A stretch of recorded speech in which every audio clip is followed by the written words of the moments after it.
नमस्कार जी मित्रों, दोस्तों नमस्कार। बायोलॉजी की ऑनलाइन क्लास में आपका स्वागत है। और आज एक ऐसा टॉपिक है जो हर जगह आता है। मॉल बायोलॉजी में भी आएगा, बायोटेक में भी आता है, जेनेटिक्स में भी आता है, साइटोलॉजी में भी आता है। और ये एक ऐसा टॉपिक है जो बहुत ही इम्पोर्टेंट है। ऐसे ही इम्पोर्टेंट टॉपिक जो हर एक एग्ज़ाम के लिए अनिवार्य होते हैं वो टॉपिक आपको अब करवाएंगे। वैसे तो ये साइटोलॉजी के सिलेबस में आता है, लेकिन अपन को यहाँ जेनेटिक्स के अंदर इसको करवाना है। न्यूक्लिक एसिड, बहुत ही अच्छा पॉइंट, बहुत ही अच्छा और लेंदी, बहुत ही एक तरह से टेक्निकल हिसाब से देखा जाए तो न्यूक्लिक एसिड। इसलिए आप चैनल के ऊपर नए हैं तो उसे सब्सक्राइब कर दें, वीडियो को लाइक कर दें और अपने आवश्यक कोई नेसेसरी जिन बच्चों को है, उन स्टूडेंटों को है, उनको ये भेजते रहे।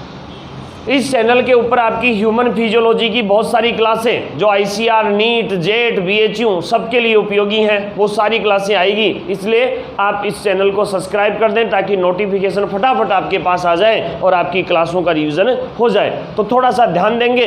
न्यूक्लिक एसिड की अपन चर्चा करेंगे। देखो, न्यूक्लिक एसिड के बारे में सबसे पहले फ्रेडरिक मिस्चर, इस फ्रेडरिक मिस्चर ने सबसे पहले पस या मवाद कोशिकाओं के केंद्रक बोले तो न्यूक्लियस में एक पदार्थ को खोजा था, एक तरल को खोजा था। इसे नाम दिया गया न्यूक्लिन। नाम क्या दिया गया है मित्रों? न्यूक्लिन। मतलब केंद्रक के अंदर पाया गया है। कौन केंद्रक में? कौन है केंद्रक में? न्यूक्लियस में कौन है? न्यूक्लिन है। केंद्रक में उपस्थित है मवाद कोशिकाओं के केंद्रक में, इसलिए इसको क्या कह दिया अपन ने? न्यूक्लिन कह दिया। पहली लाइन याद रख लेना।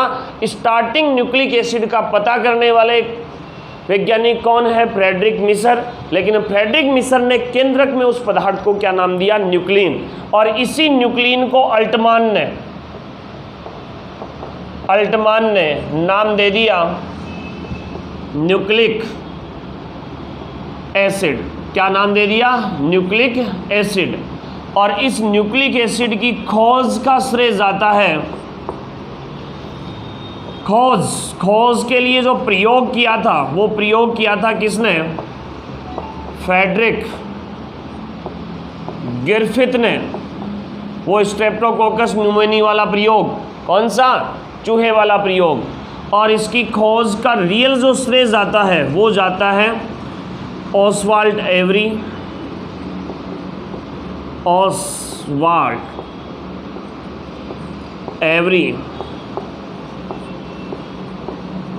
मैक्लियोड और मैककार्टी। तीनों वैज्ञानिक याद रखने हैं। यदि डायरेक्ट DNA की खोज पूछे ना आपको तो ओसवाल्ड एवरी, मैक्लियोड और मैककार्टी। न्यूक्लिक एसिड का प्रयोग पूछे, DNA का प्रयोग पूछे तो फ्रेडरिक मिस्चर। नाम पूछ ले तो अल्टमान। और सबसे पहले पता पूछ ले तो फ्रेडरिक मिस्चर।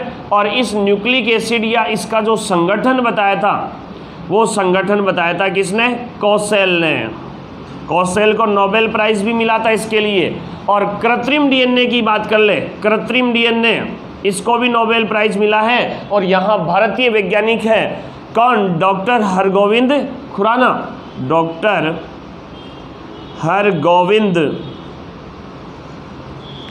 खुराना।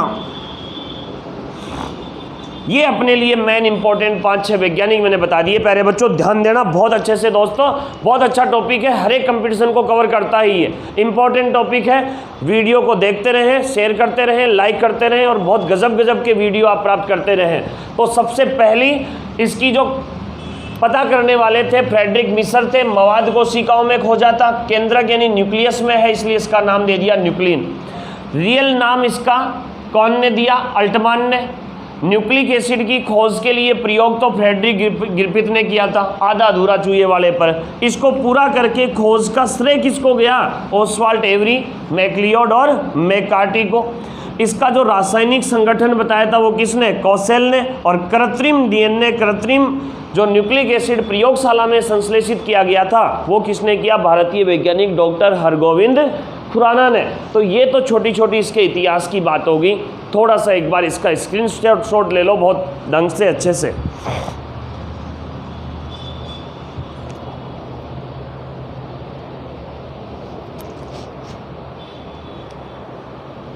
हाँ जी, अब देखो इसके बाद न्यूक्लिक एसिड कितने प्रकार के होते हैं? 2 प्रकार के। देखो एसएससी की एग्जाम में एक बार डीएनए की फुल फॉर्म ही पूछ ली थी, क्योंकि ये बड़ी मुश्किल होती है आर्ट्स के स्टूडेंट के लिए या कॉमर्स के स्टूडेंट के लिए, और अपन तो उसी हिसाब से इनको सबको बताने की कोशिश करेंगे कि उसी टॉपिक में से नीट का बच्चा एग्जाम दे ले, उसी में से ही मेरे बड़े विद्वान साथी जो first grade, second grade, FSO, AFO उसकी एग्ज़ाम की तैयारी कर लें वो करें, एग्रीकल्चर से रिलेटिव जो भी विद्यार्थी है वो भी सारे जवाब दे दें, मेडिकल का विद्यार्थी भी दे दें, और यूपीएससी, आरपीएससी, सीजीएल, एसएससी वो भी जवाब दें। तो न्यूक्लिक एसिड प्यारे मित्रों 2 प्रकार के होते हैं, एक तो डीएनए और दूसरा कौन सा? आरएनए। डीएनए कौन सा? डीऑक्सी राइबो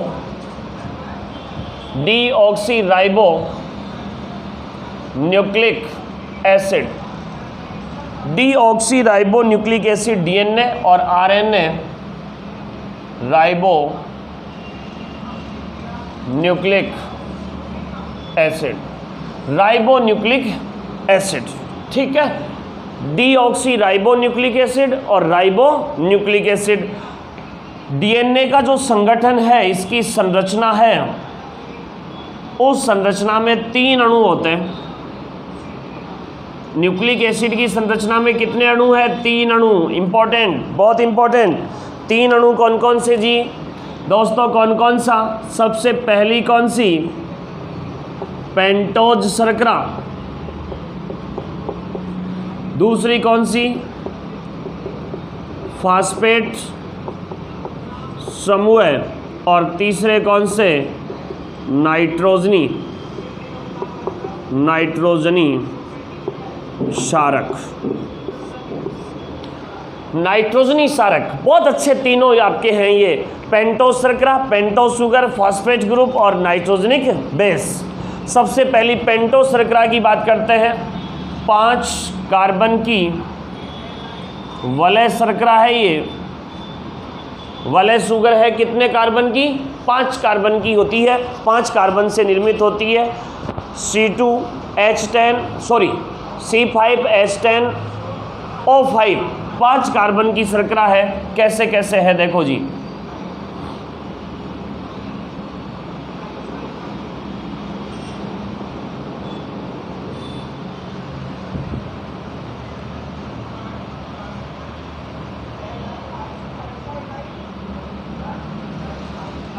पांच कार्बन की शर्करा है, 5 स्टैंड इसके अंदर होते हैं। यहाँ OH, ठीक है, यहाँ H और H, यहाँ H, OH, CH2OH और H। इसमें भी देखो जी, इसमें देखो OH, H, OH, HOH और CH2OH और H। ये है इसकी 5 कार्बन की वलय, मतलब 5 कार्बन की वलय, 5 कार्बन की शर्करा इसमें पाई जाती है। देखो जी, यहाँ पर पहला एंड, दूसरा सिरा, 3rd प्राइम, 4th प्राइम और 5th प्राइम। ध्यान से समझना, बहुत अच्छी चीज़ है, ध्यान से, इंपॉर्टेंट। कई जगह नहीं समझ में आई तो यहाँ आ जाएगी समझ में। ये पहला, दूसरा, तीसरा, चौथा और ये 5वां एंड। देखो दूसरे एंड में क्या फ़र्क है दोनों में? इसमें ऑक्सीजन परमाणु डिटेक्ट है फॉस्फेट ग्रुप को जोड़ने के लिए, तो इसको तो बोलते हैं राइबोज पेंटोज शर्करा। क्या बोलते हैं? राइबोज पेंटोज शर्करा। और इसको क्या बोल दोगे? डीऑक्सी डीऑक्सीराइबोज शर्करा। कौन सी बोल दोगे? डीऑक्सीराइबोज शर्करा। तो देखो अब आपको क्लियर हो गया होगा कि राइबोज शर्करा तो किस में मिलती है? आरएनए में। राइबोज शर्करा किस में मिलेगी? आरएनए में। और डीऑक्सी किस में मिलेगी? डीएनए में। अब एक चीज़ और इम्पॉर्टेंट चीज़, बहुत ही इम्पॉर्टेंट और बहुत अच्छी वाली, क्या है कि इसके पहले एंड से हमेशा नाइट्रोजनिक बेस जुड़ेंगे। पहले एंड से क्या जुड़ेंगे? नाइट्रोजनिक बेस। और पांचवें से और तीसरे से क्या जुड़ेगा? फास्फेट समूह है। दोबारा रिपीट कर रहा हूं मैं लाइन को कि पहले एंड से हमेशा नाइट्रोजनिक बेस जोड़ने हैं आपको, और तीसरे और पांचवें से क्या जोड़ना है आपको? फास्फेट समूह या फास्फेट ग्रुप जोड़ना है। बहुत अच्छी चीज़ है, बहुत अच्छी चीज़, इंपॉर्टेंट चीज़। इसके बाद दूसरा कौन सा? फास्फेट समूह H3PO4 फॉस्फोरिक एसिड से प्राप्त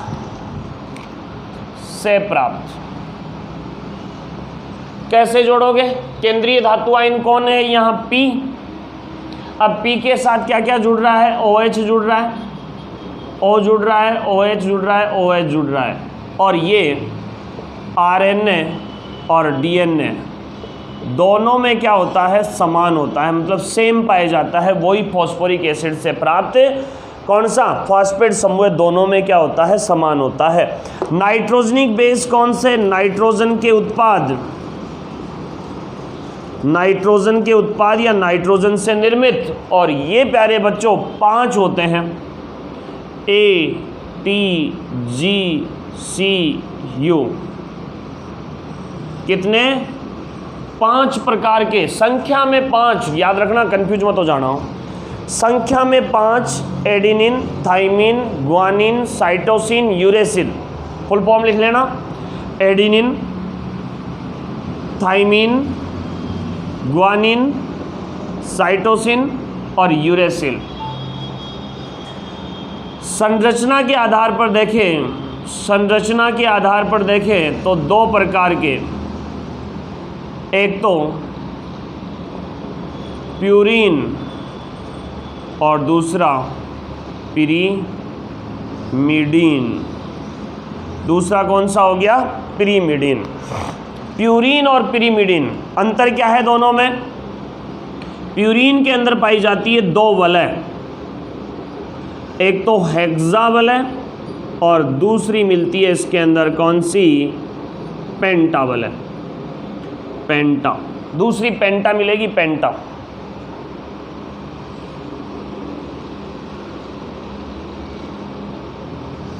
ऐसे थोड़ा सा गड़बड़ हो रहा है, ऐसे एक हेक्सा वलय और दूसरी कौन सी? पेंटा। तो ये तो कौन सी होगी? हेक्सा। और ये कौन सी होगी? पेंटा। अब साहब इसमें कौन कौन से होते हैं? तो इसमें 2 होते हैं, एक तो एडेनिन और दूसरा ग्वानिन। एडेनिन और ग्वानिन दोनों किस में मिलते हैं? आपके प्यूरिन में। ध्यान रखना, जो बच्चों के नहीं है, जो और दूसरी साइड से है, दूसरे से है, तो वो थोड़ा सा ध्यान देना। हर एक कंपटीशन में आने वाला टॉपिक है, तो थोड़ा सा ध्यान से समझो इसको, थोड़ा सा बिल्कुल कंसंट्रेट होकर, थोड़ा सा ध्यान से देकर। पिरीमिडीन में होती है एक ही वलय, सिंगल वलय। कौन सी? हेक्सा वाली, जिसको बोलते हैं इमिडाजोल वलय। कौन सी वलय बोलेंगे? इमिडाजोल। और इसके अंदर मिलते हैं, बच गए वो, TCU, थाइमिन, साइटोसिन और यूरेसिल। कंफर्म बैठा लो दिमाग में, बहुत अच्छा क्वेश्चन हर बार आपका कई जगह कई कंपटीशन एग्जाम में आता है। फिक्स दिमाग में ये बैठा लो कि जो आपके नाइट्रोजनिक क्षारक होते हैं वो संख्या में कितने हैं? 5। संख्या में 5 कौन कौन से? एडेनिन, थाइमिन, साइटोसिन, ग्वानिन और यूरेसिल। दोबारा सुन लो, संख्या में 5 कौन कौन से? ATGCU। संरचना के आधार पर कितने प्रकार के? 2 प्रकार के, प्यूरिन और पिरीमिडीन। प्यूरिन के अंदर 2 वलय होती है, हेक्सा और पेंटा वलय। हेक्सा पेंटावले वाले दो नाइट्रोजनिक क्षारक होते हैं, एडिनिन और गुआनिन।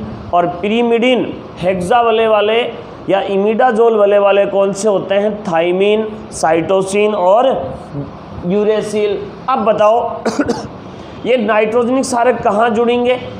जो आपकी पेंटोस शर्करा है ना, उस पेंटोस शर्करा के कौन से स्थान पर, कौन से स्थान पर, कौन से एंड पर या कौन से प्राइम पर? देखो देखिए एक बार उधर कौन से प्राइम पर जुड़ रहे हैं? फर्स्ट प्राइम पर, है ना। देखो दमदार टॉपिक ये, बहुत अच्छा शानदार दमदार जानदार टॉपिक है। अब जुड़ेंगे कैसे? डीएनए में ए, टी, जी और सी ये नाइट्रोजनिक क्षारक होते हैं, और आरएनए में ए, यू, टी के स्थान पर, थाइमीन के स्थान पर यूरेसिल, जी और सी। जुड़ते कैसे कैसे हैं? ए हमेशा जुड़ेगा टी से, सामने देखो ध्यान दो, ए किससे जुड़ेगा? टी से डबल बॉन्ड से, और जी किससे जुड़ेगा? सी से ट्रिपल बॉन्ड से। ये दुर्बल हाइड्रोजन बंध होते हैं, इसलिए मैंने डॉट डॉट से इनको दर्शाया है। दोबारा देख लो एक बार कि सबसे पहले तो डीएनए और आरएनए की संरचना में एक वलय होती है, जिस वलय को कहते हैं अपन पेंटोज वलय। तो पेंटोज में दूसरे कार्बन से या दूसरे सिरे से यदि ऑक्सीजन जुड़ा होता है तो राइबोज, और राइबोज किस में मिलती है? आरएनए में। पहली लाइन तो ये क्लियर होगी आपकी, ठीक है। दूसरी लाइन क्या है अपनी कि डीऑक्सी से एक ऑक्सीजन परमाणु निकल जाता है, तो वो किस में मिलती है? डीएनए में।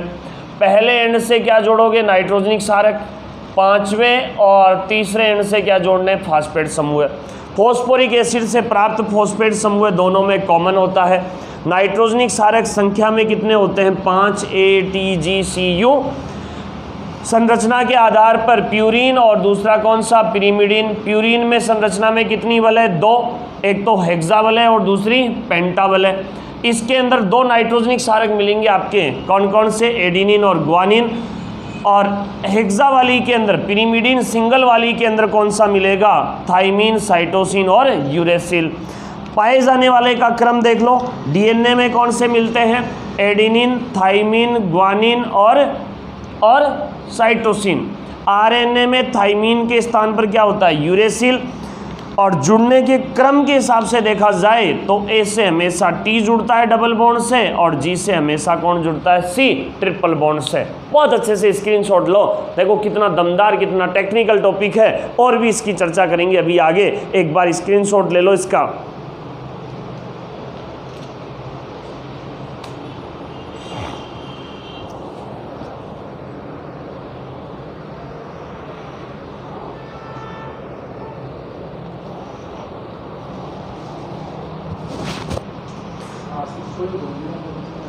ले लिया? ठीक है, तो आगे चर्चा करें अपन इसकी संरचना के बारे में पढ़ेंगे अपन। अब थोड़ा सा हटा देता हूं मैं इसको।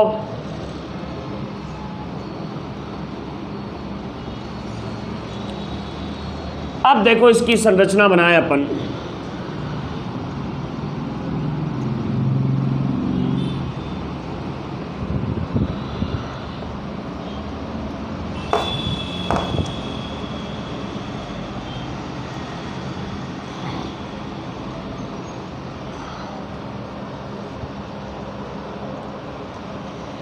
संरचना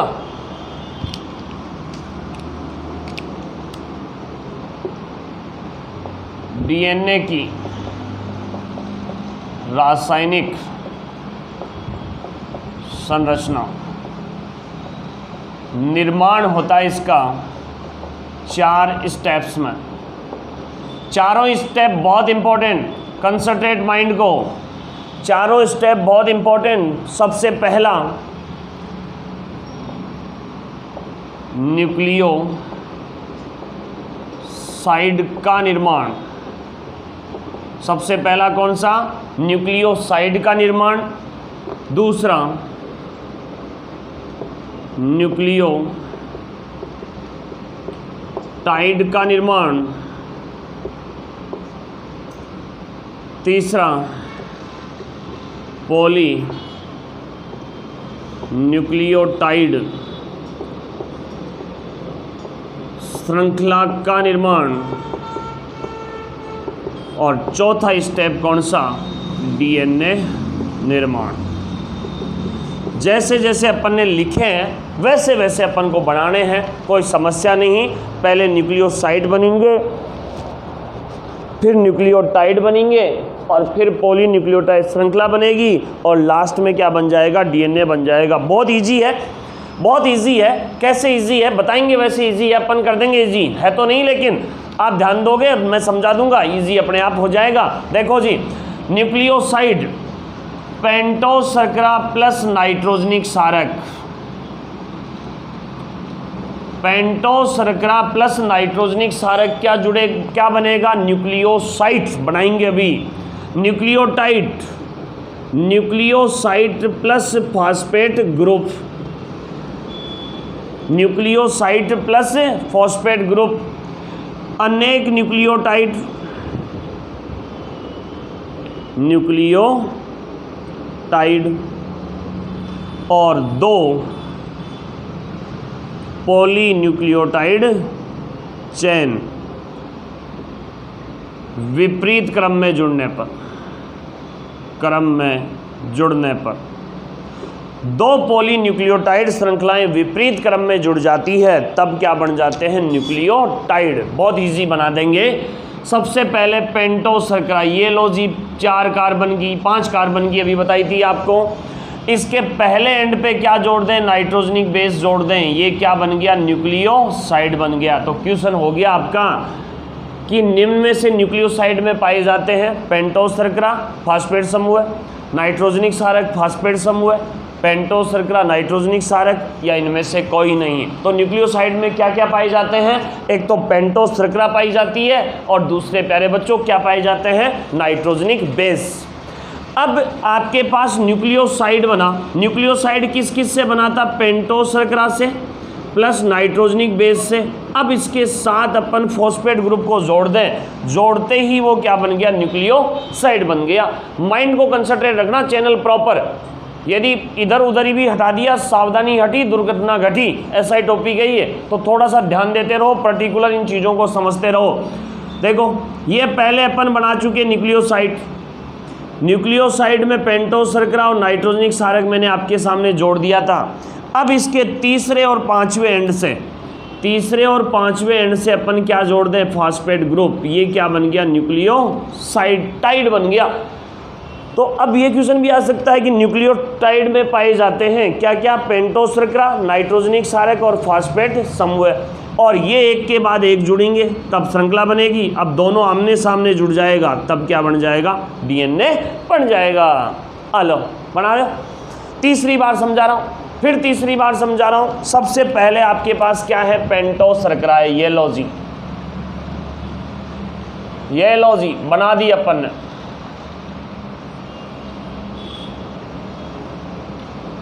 ये पेंटोस शर्कराएं अपन ने बना दी, 4 बनाई है मैंने, ठीक है। दोबारा बनाता हूँ, ऊपर थोड़ी सी नीचे हो गया होगा शायद, छोटी बना देते हैं अपने। क्या आपको समझ में आनी चाहिए चीज़ें। देखो मैं आपके लिए यहाँ चिल्ला रहा हूँ बेफालतू, और आपको ही नहीं समझ में आए, बेफालतू उल्टे सीधे कोई कमेंट्स आ जाए तो फिर क्या मतलब है। बच्चों के लिए काम करना अपना फ़र्ज है, और बच्चे खुश तो अपन खुश, सीधी सी बात है। ये क्या बनी आपकी, पेंटोस शर्करा बनी।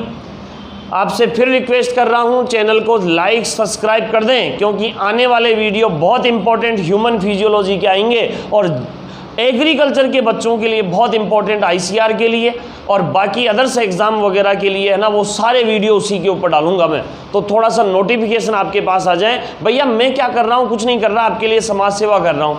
मेरा क्या काम है इसमें, मेरा कोई रोल ये तो है नहीं कोई बड़ा फ़ायदा है, कुछ दे रहे हो मेरे को, आप कुछ कमा रहे हो। मैं तो बस यही कर रहा हूँ कि आपका फ़ायदा हो जाए, आप अपने कंपटीशन में बेड़ा पार हो जाए, बस इतनी सी ही के खातिर। तो इसलिए आप थोड़ा सा सपोर्ट करते रहें, समझते रहें, लिखते रहें, और चीज़ों को लाइक शेयर भी करते रहें, ठीक है। तो ये पेंटोस शुगर हो गई आपके पास, 4 मैंने लिख दी। पहले ही पॉइंट पे चले जाओ, पहले पॉइंट पे चले जाओ। पहला पॉइंट अपना क्या है कि अपन को क्या जोड़ना है, नाइट्रोजनिक बेस जोड़ना है। तो नाइट्रोजनिक बेस जोड़ दो। नाइट्रोजनिक बेस कौन सा जोड़ दें, ए जोड़ दें, यहाँ जी जोड़ दें, यहाँ टी जोड़ दें, और यहाँ क्या जोड़ दें, सी जोड़ दें। दूसरा पॉइंट क्या था अपना, न्यूक्लियोटाइड बनाओ साहब, ये लो टाइड बना दिया, न्यूक्लियोसाइड बना यहाँ तक, फिर ये जुड़ते ही टाइड बन गया और फिर इनको आपस में जोड़ते जाओ, ये पॉलीन्यूक्लियोटाइड बन गया। ये लो जी, ये पॉलीन्यूक्लियोटाइड। ये कौन सा एंड था इसका, ये ऊपर वाला सिरा कौन सा था, 5th प्राइम, 5वां एंड, और ये कौन सा, 3रा एंड। तो एक श्रृंखला तो ये बन गई। दूसरी श्रृंखला इसके विपरीत क्रम में जोड़ेंगे तो क्या बन जाएगा, डीएनए। बस इजी सा, जोड़ दो, दूसरी श्रृंखला को जोड़ो, अपोजिट जोड़नी है अपन को।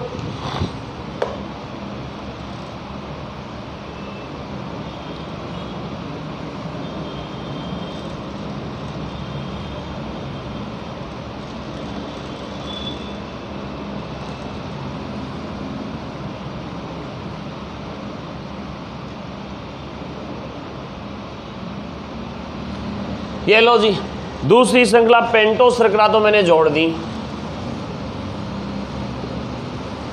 पेंटो शुगर तो मैंने जोड़ दी। पेंटो शुगर से जोड़ने के बाद अपन नाइट्रोजनिक बेस जोड़े। एक के सामने अभी बताया था टी, जी के सामने सी बताया था, टी के सामने ए बताया था और सी के सामने क्या बताया था, जी बताया था।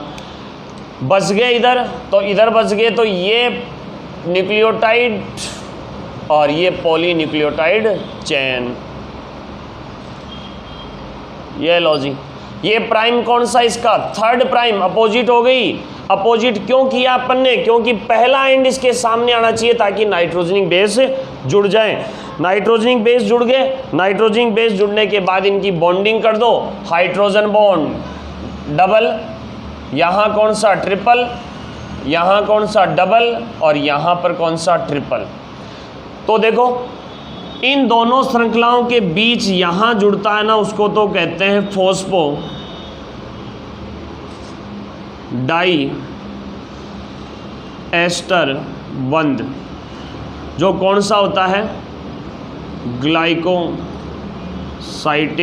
बंध। तो ध्यान रख लेना, क्वेश्चन ऐसे भी पूछ लेते हैं कि पेंटो श्रृंखला और फॉस्फेट समूह आपस में कौन से बंध द्वारा जुड़ते हैं, फॉस्फोडाइएस्टर बंध के द्वारा जुड़े रहते हैं। इंपॉर्टेंट चीज़ है, याद रखना जरूरी है आपको, फॉस्फोडाइएस्टर बंध के द्वारा जुड़े रहते हैं। ठीक है, दूसरी चीज अपन को यह याद रखनी है कि ये कौन से हैं, हाइड्रोजन बंध,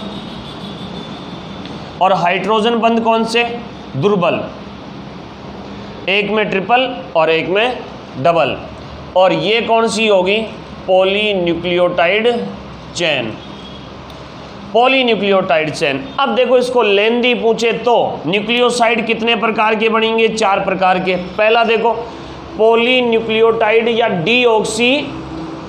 deoxy nucleotide adenosine, deoxy polynucleotide guanosine, thymidine और साइटिडीन, और आरएनए में राइबोज यूरोसिल आ जाएगा।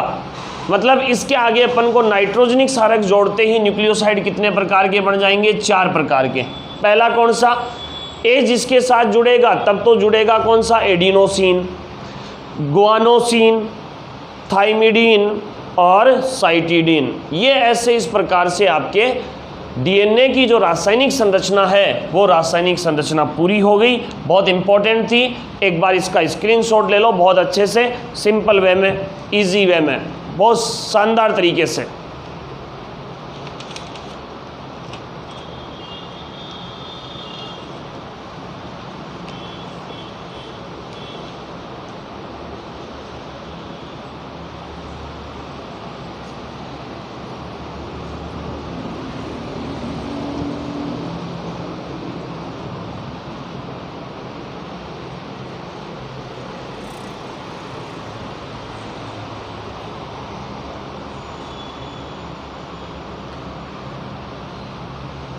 ले लिया आपने स्क्रीनशॉट। तो डीएनए की देखो खोज के बारे में पढ़ा अपन ने, फिर डीएनए की संरचना के जो अणु होते हैं उनके बारे में पढ़ा अपन ने, और फिर इसके बाद डीएनए की जो संरचना बनती है कौन सी, मॉलिक्यूलर संरचना या उसकी रासायनिक संरचना। तो रासायनिक संरचना में सबसे पहले साइड बनेगा, फिर न्यूक्लियोटाइड बनेगा, फिर पॉलीन्यूक्लियोटाइड चेन बनेगी।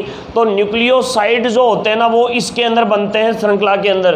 तो पॉलीन्यूक्लियोटाइड श्रृंखला तो दो चीज़ों से मिलकर बनी होती है, एक तो शर्करा से और एक फास्फेट समूह से, शर्करा और फास्फेट समूह से। तो ये तो इनके बीच तो बंद होता है, वो होता है फॉस्फोडाइएस्टर बॉन्ड, फॉस्फोडाइएस्टर बॉन्ड। और इनके बीच किनके बीच आपस में, किनके बीच, दोनों श्रृंखलाओं के बीच आपस में विपरीत श्रृंखला है, उनके बीच वो जो बॉन्ड पाया जाता है वो बॉन्ड कौन से होते हैं? हाइड्रोजन बॉन्ड, जिसमें इसकी बीच की दूरी होती है 2.8 एंगस्ट्रॉम और इसके बीच की दूरी होती है 2.9 एंगस्ट्रॉम। इस प्रकार से आपकी दो पॉलीन्यूक्लियोटाइड श्रृंखलाएं आपस में जुड़कर एक डीएनए अणु का निर्माण कर देती है और ये डीएनए आपके कोशिकाओं के केंद्रक में एक कॉइल्ड स्ट्रक्चर के रूप में उपस्थित होता है। और उस कॉइल्ड स्ट्रक्चर को लेकर नेक्स्ट वीडियो में फिर से आपके लिए हाजिर होंगे, इम्पोर्टेंट चीज़ लेकर, उसकी संरचना के बारे में, उसके चार घाव के नियम के बारे में। तब के लिए best of luck, thank you.